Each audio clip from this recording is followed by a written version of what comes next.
Bonjour à tous, vous regardez Click Talk et aujourd'hui on reçoit Kikessa. Salut, comment ça va? Ça va et toi? Ça va, nickel. Donc toi, tes idoles d'enfance, c'était Sniper, Soprano, le Science Super Crew. On retrouvait quoi d'autre dans ta chambre d'ado? On retrouvait plein de cartes Panini que j'ai retrouvées récemment.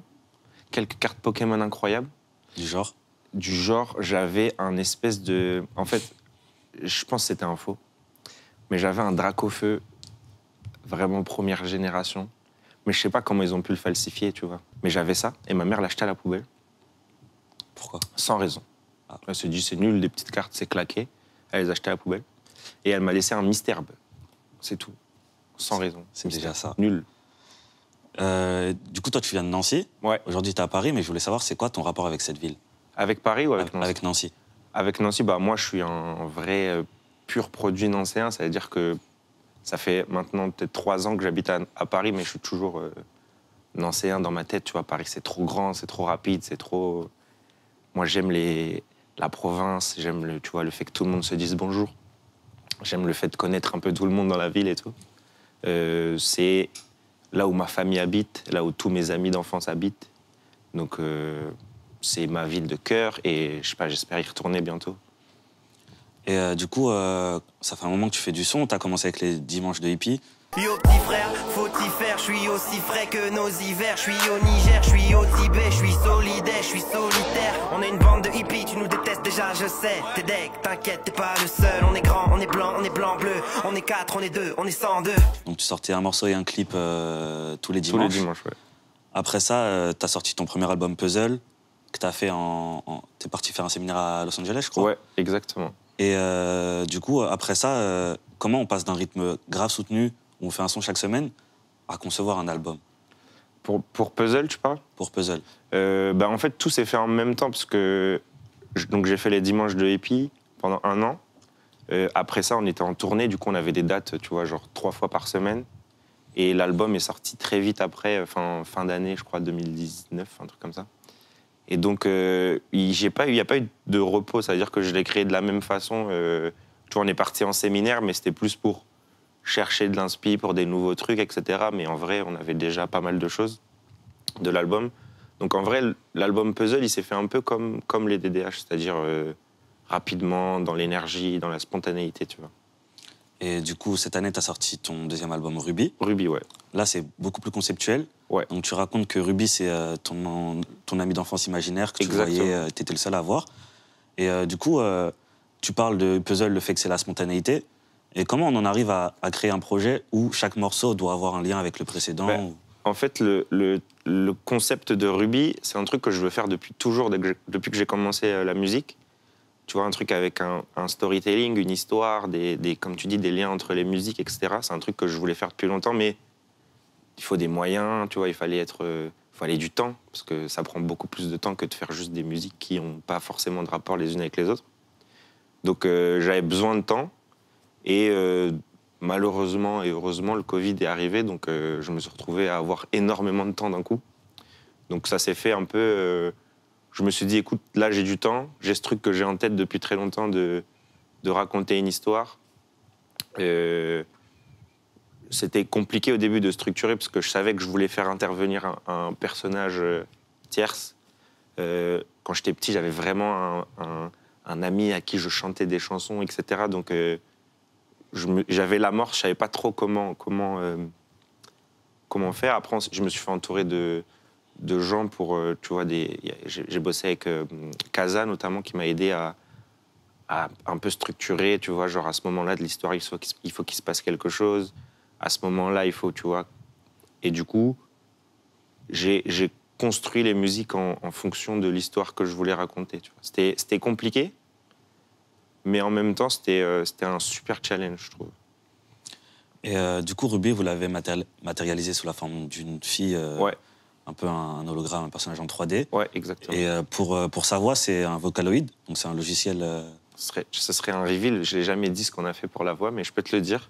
La voix de Ruby... Non, je ne peux pas te le dire. Non, en vrai, oui, c'est un... Non, c'est pas un Vocaloid. C'est quoi, du coup? C'est une voix qu'on a trafiquée. Si tu veux parler de ta vie, de ce qui te touche au cœur, c'est pas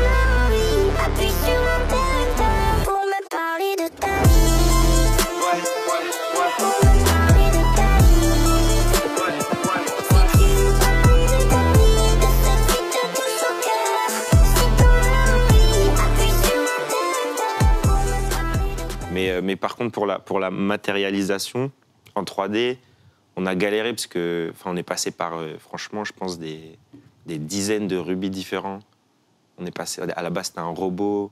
Après, c'était une espèce de fantôme. Après, c'est devenu un peu humanoïde, tu vois. On est passé par plein de trucs. Et il fallait trouver la techno, parce que c'était quand même un truc, genre, c'était compliqué. On a dû chercher une combinaison 3D pour pouvoir lui faire les mouvements qu'on voulait, etc. Donc c'était énormément de recherches, énormément de moments où on a foncé dans un mur parce qu'on comprenait rien. C'était une nouvelle techno, tu vois. Mais c'était hyper excitant. Et elle ressemblait à quoi quand tu l'imaginais plus jeune? Franchement, je l'imaginais un peu comme ça. Parce que, tu vois, mes frères et sœurs, ils regardaient beaucoup de mangas et tout, donc il y avait beaucoup d'univers japonais à la maison, donc plein de, tu vois, un peu de mangas. Moi, au tout début, quand j'ai commencé à raconter cette histoire à ma team et tout, je voulais que ce soit un robot. Tu vois, une espèce de petit robot qui me suit un peu partout et tout. Mais c'était très vite nul, ce qu'on a fait. Voilà. Donc en fait, ça s'est fait naturellement. Et sur l'intro du projet, tu parles et tu dis qu'on est le 12 octobre 2020. Ouais. Ton premier album Puzzle est sorti depuis 7 mois. Ouais. Et tu as interrompu la saison 2 des Dimanches de Hippie à cause d'une crise d'algie dont tu parles justement sur Puzzle. On est le 12 octobre 2020. Je viens d'interrompre la saison 2 des DDH à cause d'une énième crise d'algie. Après Puzzle, la tournée, j'étais lessivé. Comme une éponge qu'on aurait essorée jusqu'à la dernière goutte. Je pensais ne plus jamais pouvoir écrire un seul texte. J'avais plus d'inspi. Et du coup, est-ce que c'est à ce moment-là que tu te lances dans la conception de l'album? Ouais, en fait, à ce moment-là, je suis encore dans un truc de... On a fait une deuxième saison des Dimanches de Hippie, donc on est dans un truc de... On fait chaque semaine, malgré le Covid, on continue à faire des trucs. Mais il y a un moment où c'était... tu vois, je sais pas, on devait avoir 3-4 épisodes d'avance. Et à un moment où j'étais dans une période de crise d'algie vasculaire, donc je faisais des crises tous les jours, tout le temps. C'était plus possible pour moi de créer de la musique, tu vois. Et j'avais vraiment des toutes petites fenêtres où je pouvais faire de la musique et c'était trop compliqué, tu vois. J'avais pas envie de faire de la musique, j'avais juste envie de rien faire. Et du coup, je me suis dit, en vrai, c'était un choix compliqué d'arrêter la saison, tu vois, avant la fin. Tu vois, je m'étais dit, il faut absolument qu'on aille au bout, il faut qu'on le fasse et tout. Même ma team me disait, allez, on arrête, ça sert à rien, tu vois. Mais je disais, non, on va y aller. Et en vrai de vrai, je pense que j'aurais fait des trucs moyens, tu vois, des trucs bâclés, parce que j'avais pas l'énergie, pas le temps, tu vois, je pouvais pas vraiment le faire. Donc, on a stoppé ça. Et en vrai, je crois que c'est le fait de stopper ça qui m'a un peu aidé à passer cette période de crise d'algie. Donc, après ça, je pouvais pas revenir pour, tu vois, un mois ou deux de DDH, ça servait à rien. Donc, je me suis dit, autant me focus sur ce truc que je veux faire depuis longtemps, j'ai du temps. Let's go. Et dans cette même intro, tu dis écrire pour tes fans, mais est-ce que tu n'as pas peur justement de plus faire ta propre musique si tu penses constamment aux auditeurs? Ben, je pense pas constamment aux auditeurs, c'est juste que d'expérience, je me rends compte que quand j'écris et que je dis des trucs qui me parlent à moi, ça parle à plein de gens, tu vois. Ça veut dire que quand je dis j'écris pour eux, pour les gens qui m'écoutent, bah, si ça leur parle pas, ils vont arrêter de m'écouter. Ce sera des nouvelles personnes pour qui j'écrirai, tu vois. C'est pas des gens définis, etc. Mais j'écris pour que des gens puissent, tu vois, se reconnaître dans ce que je dis, quels que soient les gens, tu vois. Et sur ce projet, tu as 2 invités. Ouais. Donc Big Flo et Oli et Soprano. Exact. Et qu'est-ce que ça fait d'avoir une idole d'enfance sur son projet? Incroyable, parce que du coup, dans l'album, j'ai écrit aussi un mini-livre d'une 20aine de pages qui raconte l'histoire, tu vois, et tu écoutes les musiques. Et dedans, pour le feat de Soprano, par exemple, c'est une vraie histoire. J'ai vraiment retrouvé chez moi un petit carnet avec écrit des paroles et écrit feat de rêve, Soprano. J'avais écrit Michael Jackson aussi. Genre avec qui je voulais chanter. Et en fait, je suis retourné, du coup... en post-Covid chez ma mère et tout, j'ai refouillé un peu dans mes affaires et j'ai retrouvé ce truc. Et je me suis dit, c'est une dinguerie maintenant. En vrai, j'ai potentiellement accès au WhatsApp de Soprano. Est-ce que je lui enverrai pas, tu vois, genre One Life, tu vois, tant pis s'il répond pas, c'est pas grave. Et en vrai, il a kiffé le morceau, il m'a répondu, il m'a envoyé genre 3 jours après son refrain et tout. C'était une dinguerie. Ouais, c'était fou. Et Flo et Oli, c'est des potes. Et du coup, il y a un morceau où tu dis ma vie n'intéresse pas quand on me voit, on parle de ma musique. Ouais. Encore une soirée où je vais pas m'amuser. Je suis lucide, ma vie n'intéresse pas. Quand on me parle, on parle de ma musique. Ils savent pas ce qu'est l'industrie, à quel point elle est nuisible. Y'a pas de recette pour réussir, gros, c'est pas de la cuisine. Est-ce que pour toi, c'est important qu'un artiste il arrive toujours à garder un cercle en dehors de cette industrie? Ouais, c'est indispensable. Heureusement que j'ai mes potes d'enfance. Enfin, moi, j'ai la chance de travailler avec mes amis aussi, mais j'ai des potes qui en ont rien à foutre de ma musique, tu vois, vraiment. Ils aiment même pas ce que je fais, tu vois. Et c'est indispensable parce que du coup, ça me permet de... Tu vois, il y a beaucoup de moments dans ma journée où on me parle forcément de ma musique, de qui qu'est ça et tout. C'est super, hein, c'est pour ça que je fais ce métier. Mais c'est important aussi d'avoir des gens qui s'en moquent et que ça n'intéresse pas et qui vont me poser des questions nulles de trucs, tu vois, basiques. C'est très important, ça, tu vois. Sinon, je pense que tu deviens fou. Et du coup, c'est quoi tes moments de vie préférés en dehors de la musique? Franchement, c'est, je pense, quand je pars en vacances avec ma meuf, hein, c'est ce que je préfère. Ou, en vrai de vrai, c'est aussi de la musique, mais tu vois, ma team avec qui je fais de la musique, c'est la même team que j'ai en tournée. Donc, en vrai, toutes les semaines, quand on est en tournée, c'est une espèce de colonie de vacances incroyable, tu vois. Je suis avec mes potes, on joue, on s'amuse, c'est cool. Donc là, Ruby, il est sorti il y a plusieurs mois. Ouais. Pour l'instant, tu fais quel bilan de ce CD? C'est en fait, c'est un CD c'est un album sur 2 CD, tu vois, c'est 2 albums. Parce que là, il y a une suite à Ruby. À la fin de l'album Ruby, j'ai cassé ma paire de lunettes, j'ai tué Ruby. Et dans la suite, je vais vous expliquer, tu vois, la suite de l'histoire. En vrai, pour moi, on est là où on doit être. On est au milieu de cette histoire. Les gens se posent encore plein de questions. Il y a des gens qui n'ont pas compris, des gens qui ont compris. C'est exactement là où je voulais qu'on soit à ce moment-là. Toi, tu t'es beaucoup fait connaître en 2018. Ouais. Grâce à une vidéo de Seb. Exact. Et moi, je voulais savoir comment on arrive, au fur et à mesure, à se détacher de cette image du rappeur qui a été poussé par un youtubeur. Franchement, je crois que ça se fait naturellement. Ça m'arrive encore aujourd'hui quand on me dit « Ah, je t'ai découvert grâce à Seb et tout ». Mais moi, j'ai pas de problème avec ça. Pour moi, Seb, il a mis la lumière sur WAM. C'était incroyable. Je pense que ça se fait naturellement. Il y a plein de gens qui me découvrent aujourd'hui, qui savent même pas que je connais Seb, tu vois. Donc, je pense, honnêtement, ça se fait naturellement. Et c'est pas du tout un truc que je boude. Au contraire, tu vois, je sais pas, dans 5 ans, on se souviendra plus comment est-ce qu'on a connu Fresh. On se souviendra juste qu'on connaît Fresh, tu vois ce que je veux dire. Donc, en vrai, chacun a sa façon dont il s'est fait connaître par le grand public. Après, si t'es bon, tu restes et on oublie, tu vois. Et on t'a aussi beaucoup vu sur la chaîne du youtubeur Ben Never. Ouais. C'est quelqu'un qui parle de sujets qu'on voit pas forcément souvent sur les plateformes. Donc ça peut être l'acceptation de soi, les complexes, etc. Et pour toi, est-ce que c'est important de libérer la parole sur ces sujets? Ouais, bah déjà, Ben, c'est un ami, donc c'est très...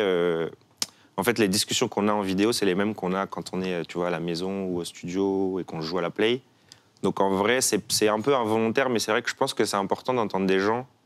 Tu vois, je trouve les rappeurs, en général, on a l'habitude de juste faire de la musique et se dire que ce qu'on dit, c'est dans nos textes, et voilà, tu vois.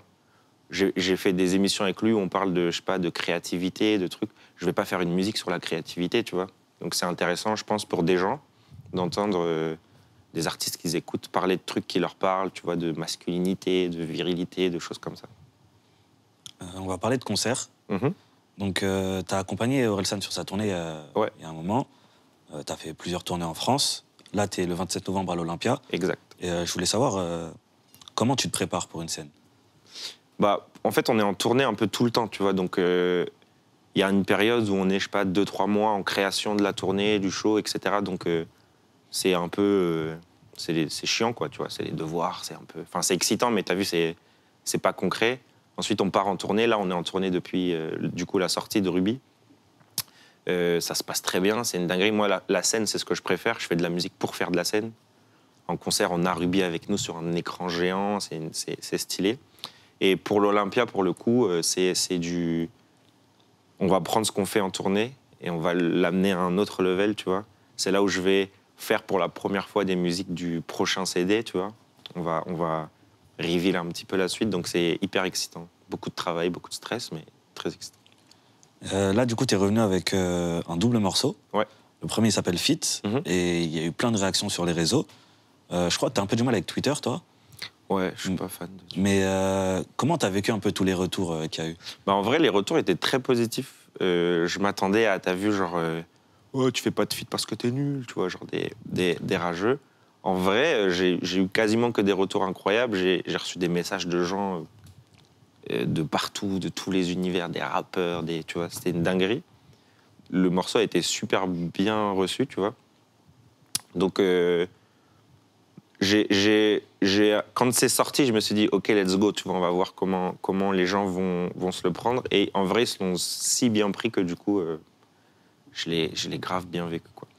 Parce que du coup, dedans, tu parles un peu de ta place dans l'industrie, du fait que tu auras certains feats qui sont inatteignables, entre guillemets. Mais est-ce que tu penses que c'est vraiment des collaborations qui sont inaccessibles? Bah, en fait, t'as vu, Soprano, pour moi, c'est l'une des plus grandes stars françaises et j'ai fait un morceau avec lui. Donc en vrai, c'était plus un truc de... t'as vu, je viens de Nancy. Pour plein de gens, je suis un rappeur youtubeur ou un rappeur qui a été mis en lumière par un youtubeur, tu vois. Donc je pense qu'il y a un truc de... J'ai pas grandi dans un quartier de Paris, j'ai pas trop de contact avec les gens d'ici, tu vois ce que je veux dire. Donc c'était plus un truc de...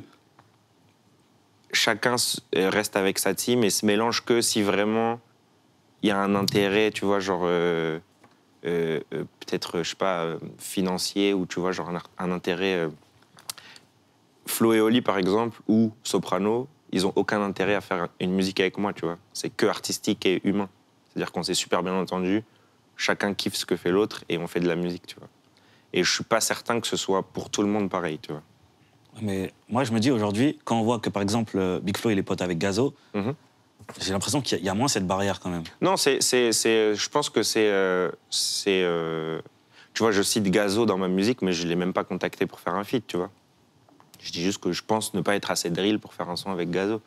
Mais non, je pense qu'il y a des améliorations, tu vois, mais je pense que c'est quand même un truc qui est un poil sectaire, tu vois. C'est tes potes, les potes de tes potes, et pas plus. Et du coup, tu l'as dit, tu viens de Nancy, donc forcément, c'est plus compliqué. Mais t'as vu, je pense demain, j'arrive au niveau de Big Flo, ce sera beaucoup plus simple pour moi de faire des featuring avec qui je veux, tu vois, aussi. Ouais, c'est sûr. Mais ouais, du coup, dans le morceau, tu dis que tu viens de Nancy et que c'est plus compliqué. Mais est-ce que tu penses pas qu'aujourd'hui, avec les réseaux, etc., tu peux venir de n'importe où et... Si. Je pense que en fait, c'est plus compliqué parce que, tu vois, genre, quand tu viens de Nancy, enfin, moi, en tout cas, à l'époque, peut-être qu'aujourd'hui, avec TikTok, c'est différent, tu vois, mais on avait, à Paris, tout le monde rappe, tout le temps. Je vais dans une soirée, il y a 15 rappeurs, tu vois. À Nancy, c'est plus rare, tu vois, c'est pas la même culture, tu vois, on n'est pas dans... Culturellement, c'est plus riche Paris que la province, tu vois. Donc c'était plus ça que je voulais dire. Mais aujourd'hui, c'est vrai qu'avec TikTok, même si ce que tu fais, c'est bien, tout le monde le saura, tu vois. Et du coup, on a dit c'est un double morceau. Le deuxième, il s'appelle Freestyle d'adieu. Ouais. Et dessus, tu rappes aussi encore plus fort, je trouve. Et pourquoi l'avoir appelé comme ça? Parce que c'est le premier freestyle de l'album Adieu, qui est la suite de Ruby, voilà. Et je trouve ça je trouve ça intéressant parce que dans la première partie, tu parles de ta place dans l'industrie. Ouais. Et là, on a un truc où t'es grave dans l'ego trip, il y a une sorte d'assurance tout d'un coup. Est-ce que le contraste, il était volontaire? Ouais, en fait, c'est un truc de... Jusqu'à présent, j'avais un sentiment d'illégitimité, tu vois. Comme je te dis, je viens de Nancy, j'ai l'impression que j'ai pas le droit d'être là où je suis, tu vois. Genre, je suis pas à ma place. En vrai, maintenant, franchement, j'en ai plus rien à foutre. Du coup, je vais plus me retenir de dire des choses parce que je veux pas heurter des gens ou parce que, franchement, là, je suis en paix et je dis ce que je veux, tu vois. Et c'est plus ça, tu vois. C'est de l'ego trip, mais t'as vu, c'est de l'ego trip de... Avant, quand je faisais de l'ego trip, je rajoutais un petit haha, mais je rigole, t'as vu. Là, en vrai, je me fous. Si t'aimes pas, change, il y a plein de musique. Et tu dis nouvelle beubare, nouvelle pecou, nouveau kick. Et moi, avant qu'on me disait kicker ça, je pensais à la touffe de cheveux, au bandana. Pourquoi avoir décidé de couper? Je sais pas, j'ai vieilli. Hein. J'avais la même tête depuis 2018. T'as vu, je voulais changer un peu d'énergie. Tu vois, j'avais besoin de, même moi, tu vois, me renouveler un petit peu et musicalement et même, tu vois, dans ma façon d'être. Tu vois ce que je veux dire? Je suis plus le même qu'en 2018. Tu vois, j'ai vieilli. Et du coup, à la fin du morceau, tu dis tu es Ruby. Mhm. Et du coup, on n'en entendra plus parler. Donc, tu as annoncé qu'il y aurait une suite à cet album qui s'appelle Adieu. Ouais. Et donc, nous, on te retrouve le 27 novembre à l'Olympia. Exactement. Et du coup, merci beaucoup d'être venu. C'était un plaisir, merci à toi. Ça tue, merci.